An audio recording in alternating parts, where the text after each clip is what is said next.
नमस्कार दोस्तों, स्वागत है आपका ITI एग्जाम सॉल्यूशंस में। दोस्तों आज हम UPMRC इलेक्ट्रिकल मेंटेनर का पार्ट 2 कंप्लीट करने वाले हैं। तो चलिए दोस्तों क्वेश्चन सोल्व करना स्टार्ट करते हैं। क्वेश्चन नंबर 11 है, which of the following can be increase when temperature is added to silicon. Silicon में तापमान बढ़ाने पर निम्नलिखित में से क्या बढ़ाया जा सकता है? A resistivity, B wavelength, C gap of energy level and D conductivity. दोस्तों सबसे पहले हमें ये जानना होगा कि सिलिकॉन कौन सा मटेरियल होता है। सिलिकॉन एक सेमीकंडक्टर मटेरियल होता है और सेमीकंडक्टर मटेरियल की एक खास विशेषता होती है कि इसका टेम्परेचर ऑफ कोफिशिएंट नेगेटिव होता है। नेगेटिव टेम्परेचर ऑफ कोफिशिएंट का मतलब ये हुआ दोस्तों कि जैसे जैसे टेम्परेचर इंक्रीज होगा वैसे वैसे इसका रेजिस्टेंस यानी कि सेमीकंडक्टर का रेजिस्टेंस डिक्रीज होगा। लेकिन मेटल के केस में क्या होता है दोस्तों? मेटल के केस में इसका अपोजिट होता है, इसका टेम्परेचर ऑफ कोफिशिएंट पॉजिटिव होता है। दोस्तों टेम्परेचर कोफिशिएंट को हिंदी में बोला जाता है तापमान गुणांक और मेटल का तापमान गुणांक होता है पॉजिटिव। तो इस केस में क्या होता है, मेटल के केस में जैसे जैसे टेम्परेचर इंक्रीज होगा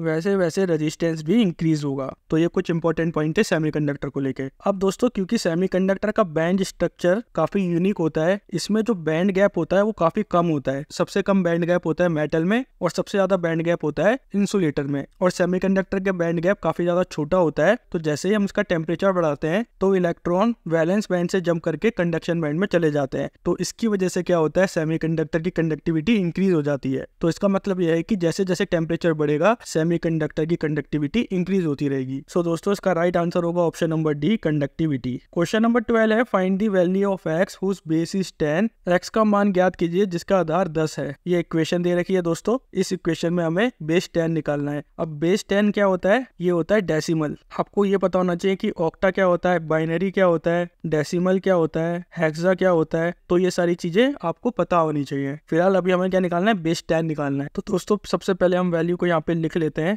अब हमें कुछ नहीं करना है, अब हमें सारी वैल्यू को 2 की पावर से मल्टीप्लाई करना है। अब उसमें भी हमें क्या एक चीज ध्यान रखनी है कि जो पहली डिजिट होगी यहाँ से हमें स्टार्ट करना है और जो पहली पावर होगी वो होगी हमेशा 0, यानी कि 0 इंटू 2 की पावर 0। देन दूसरी जो डिजिट है उसको हम मल्टीप्लाई करेंगे 2 की पावर 1 से। देन तीसरी जो डिजिट है उसको मल्टीप्लाई करेंगे 2 की पावर 2 से और जो चौथी डिजिट है उसको मल्टीप्लाई करेंगे 2 की पावर 3 से। सिमिलरली अगर कोई और ज्यादा वैल्यू होती तो हम इसको मल्टीप्लाई करते 2 की पावर 4 से, देन 2 की पावर 5 से। ये कंटिन्यूअस हम पावर को एक एक करके इंक्रीज करते रहते। तो अभी क्या आएगा, किसी की पावर 0 होती है, मान लीजिए 2 की पावर 0 है तो उसको लिखते हैं हम 1। तो 0 इंटू 1, फिर 2 की पावर 1 यानी कि 2, देन 2 की पावर 2 यानी कि 1 इंटू 4 एंड देन 2 की पावर 3 यानी कि 1 इंटू 8। तो 0 इंटू 1 हो जाएगा 0, 0 इंटू 2 हो जाएगा 0, 1 इंटू 4 हो जाएगा 4 और 1 इंटू 8 हो जाएगा 8। और बाकी इन सब चीजों को हम ऐड कर देंगे। तो यहाँ पे हमने ऐड कर दिया तो 8 प्लस 4 कितना आ जाएगा, 12 आ जाएगा। सो ऑप्शन नंबर ए इसका राइट ऑप्शन होगा। क्वेश्चन नंबर 13 है, what happen when an electron jump from a lower orbit to a higher orbit. जब इलेक्ट्रॉन निचली कक्षा से ऊंची कक्षा में छलांग लगाता है तब क्या होता है?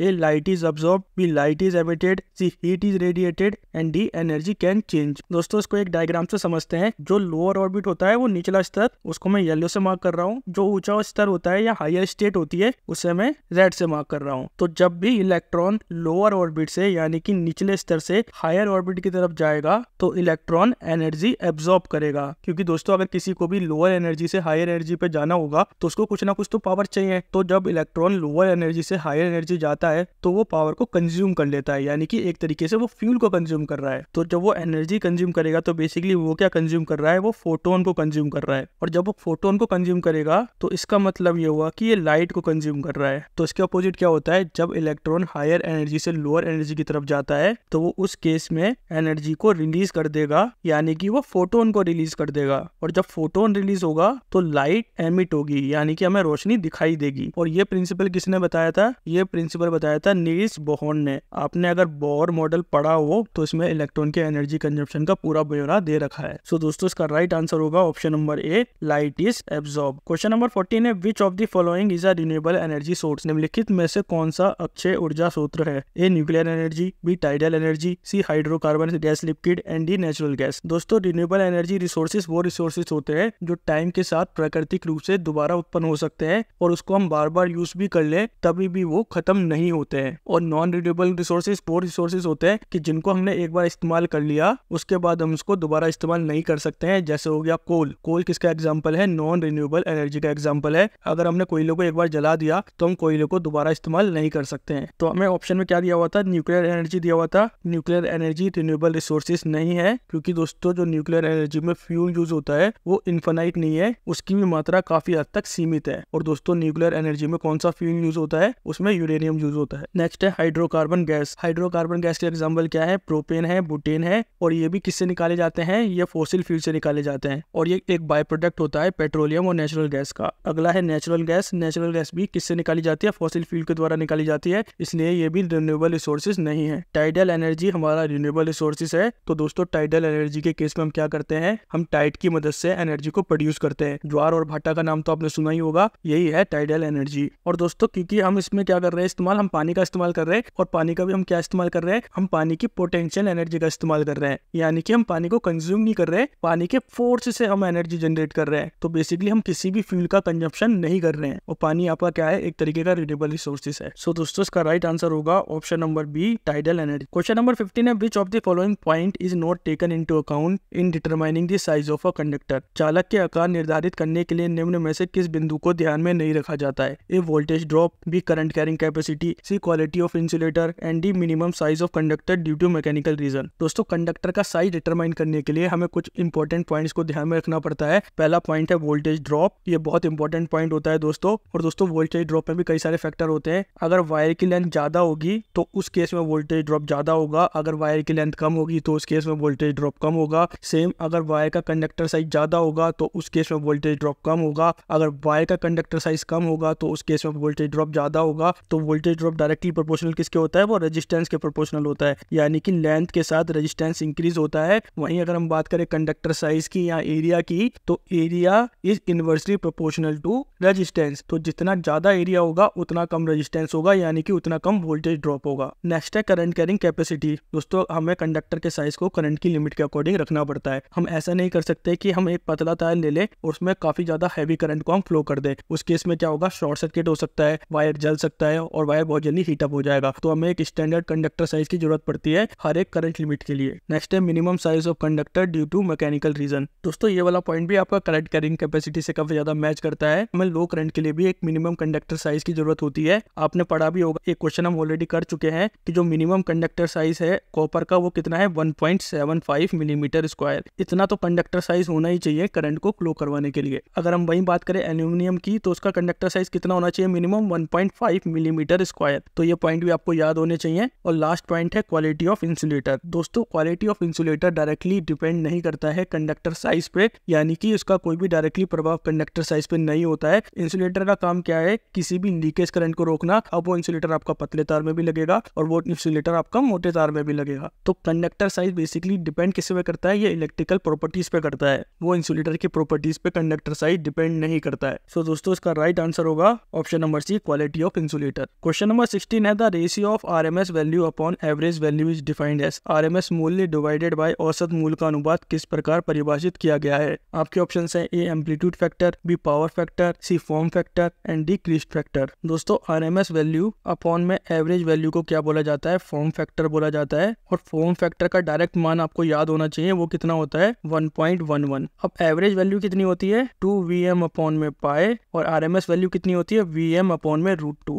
ये VM क्या है? ये मैक्सिमम वोल्टेज है, मैक्सिमम वोल्टेज। लेकिन क्या हम केवल वोल्टेज की बात करेंगे यहाँ पे? नहीं, ये वोल्टेज भी हो सकता है, ये करंट भी हो सकता है। मैं ऑलरेडी इस बात को आपको बता चुका हूँ, मैं दोबारा बता रहा हूँ। VM का मतलब यहाँ पे क्या है? मैक्सिमम वोल्टेज और करंट, कुछ भी हो सकता है। तो हम इन दोनों वैल्यू को पुट करें तो आरएमएस वैल्यू क्या हो जाएगी? VM अपॉन में √2। और एवरेज वैल्यू कितनी हो जाएगी? 2 VM अपॉन में पाए। तो इस VM से ये VM कट जाएगा तो ये बचेगा आपका VM अपॉन में 2√2। इसको आप सॉल्व करेंगे तो आएगा दोस्तों 1.11। इतना कोई लंबा प्रोसेस करने की आपको जरूरत नहीं है, इसकी वैल्यू को याद कर लो। 1.11 वैल्यू किसकी है? फॉर्म फैक्टर की है। सो दोस्तों इसका राइट आंसर होगा option number C, form factor. Question number 17 है, on which of the following factor does earth resistance value not depend. निम्नलिखित में से किस कारक पर पृथ्वी प्रतिरोध मान निर्भर नहीं करता है? A condition of soil, B temperature of soil, C colour of soil and D moisture control of soil. वैसे तो आपको ऑप्शन पढ़ के इसका आंसर पता लग गया होगा, लेकिन फिर भी थोड़ा डिस्कस कर लेते हैं। दोस्तों अर्थ रेजिस्टेंस क्या बताता है? अर्थ रेजिस्टेंस बताता बताता है कि एक सॉइल के अंदर कितनी ज्यादा कैपेबिलिटी है करंट को कंडक्ट करने की। जितना कम अर्थ रेजिस्टेंस होगा उतनी अच्छी सॉइल की कंडक्टिविटी होगी। और हमें सॉइल की कंडक्टिविटी अच्छी चाहिए होती है, क्योंकि दोस्तों हम क्या करते हैं, हम लीकेज करंट को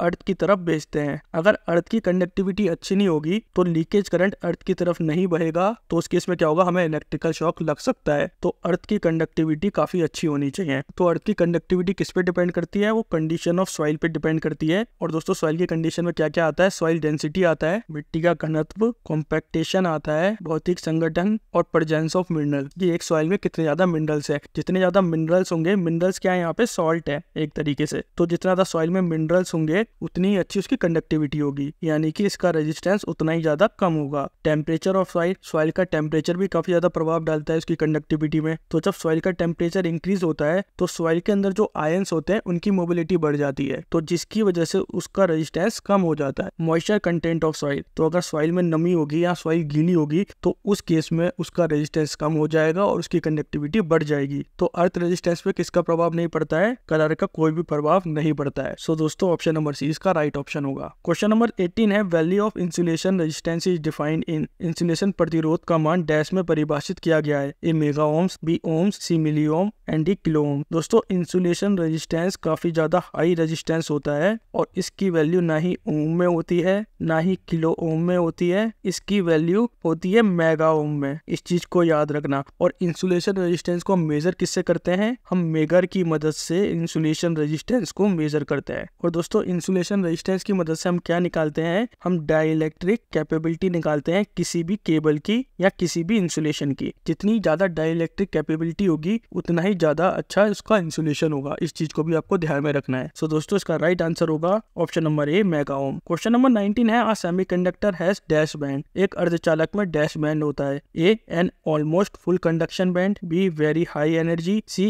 N almost empty valence band and D an almost empty conduction band. दोस्तों एनर्जी बैंड, जिसे हम हिंदी में ऊर्जा बैंड बोलते हैं, ये वो बैंड होता है दोस्तों जिसमें इलेक्ट्रॉन फ्रीली मूव कर सकते हैं या जिसमें फ्री इलेक्ट्रॉन मौजूद होते हैं। और उस बैंड को क्या बोला जाता है, उस बैंड को बोला जाता है कंडक्शन बैंड। और वैलेंस बैंड कौन सा बैंड होता है, वैलेंस बैंड में दोस्तों जो भी इलेक्ट्रॉन्स होते हैं वो टाइटली बॉन्ड होते हैं, यानी कि वैलेंस बैंड में इलेक्ट्रॉन में कोई भी मूवमेंट पॉसिबल नहीं होता है। और दोस्तों वैलेंस बैंड में मूवमेंट पॉसिबल क्यों नहीं है, क्योंकि वैलेंस बैंड कंप्लीटली फिल्ड रहता है। अगर पूरा वैलेंस बैंड फिल्ड है तो इलेक्ट्रॉन मूव कैसे करेंगे। दोस्तों जैसे आप इस डायग्राम में देख सकते हैं, ये सेमीकंडक्टर है और ये सेमीकंडक्टर का वैलेंस बैंड है जो रेड से दर्शाया गया है, और ये कंडक्शन बैंड है। और देखिए इनका एनर्जी गैप कितना कम है। अभी जैसे हमने बात करी थी कंडक्शन बैंड की, तो कंडक्शन बैंड में इलेक्ट्रॉन फ्रीली मूव कर सकते हैं, और जब इलेक्ट्रॉन फ्रीली मूव करेंगे तभी इलेक्ट्रिकल कंडक्टिविटी सेमीकंडक्टर में पॉसिबल हो पाती है। जैसे कि अभी हमने एक क्वेश्चन करा था जिसमें हमने बताया था कि टेम्परेचर जैसे बढ़ता है उस केस में कंडक्टिविटी बढ़ जाती है। वो क्यों बढ़ती है, क्योंकि दोस्तों यहाँ पे जो वैलेंस बैंड में इलेक्ट्रॉन टाइटली बाउंड थे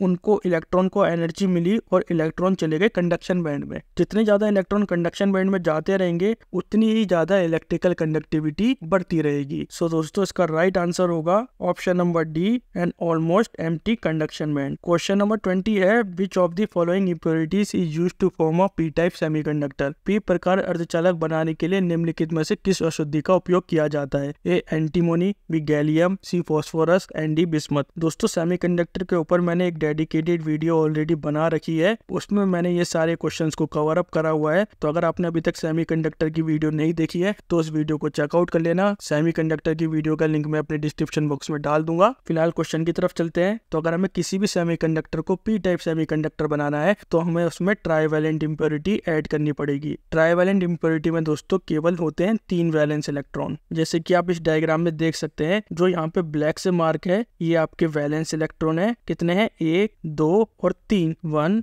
2 और 3। और ये जो इलेक्ट्रॉन है ये एक्चुअली में यहाँ पे कोई भी इलेक्ट्रॉन नहीं है, ये क्या है, ये होल है। तो दोस्तों क्योंकि इसमें 3 वैलेंस इलेक्ट्रॉन है तो 3 ही कोवैलेंट बॉन्ड फॉर्म होंगे और एक बॉन्ड हमारा इनकम्प्लीट रह जाएगा, तो जिसकी वजह से इसमें एक होल बन जाएगा। होल मतलब क्या होता है कि इलेक्ट्रॉन की कमी को ही होल बोला जाता है। तो होल किसकी तरह बिहेव करता है, वो पॉजिटिव चार्ज कैरियर की तरह बिहेव करता है। इलेक्ट्रॉन किसकी तरह बिहेव करता है, इलेक्ट्रॉन आपका नेगेटिव चार्ज कैरियर की तरह बिहेव करता है। Negative negative charge carrier. और दोस्तों होल हमेशा इलेक्ट्रॉन की अपोजिट डायरेक्शन में मूव करते हैं, तो इसी वजह से जो कंडक्शन होता है पी टाइप सेमीकंडक्टर में वो अधिकतर किसकी वजह से होता है, वो होल्स की वजह से होता है। एन टाइप सेमीकंडक्टर में जो कंडक्शन होता है वो किसकी वजह से होता है, वो इलेक्ट्रॉन की वजह से होता है, क्योंकि एन टाइप सेमीकंडक्टर में एक्सेसिव इलेक्ट्रॉन मौजूद रहते हैं। तो दोस्तों पी को क्या आप बोल सकते हैं, इसको याद करने का एक सरल तरीका है पी टाइप सेमीकंडक्टर यानी कि पॉजिटिव टाइप सेमीकंडक्टर। तो जहां भी पॉजिटिव टाइप सेमीकंडक्टर होगा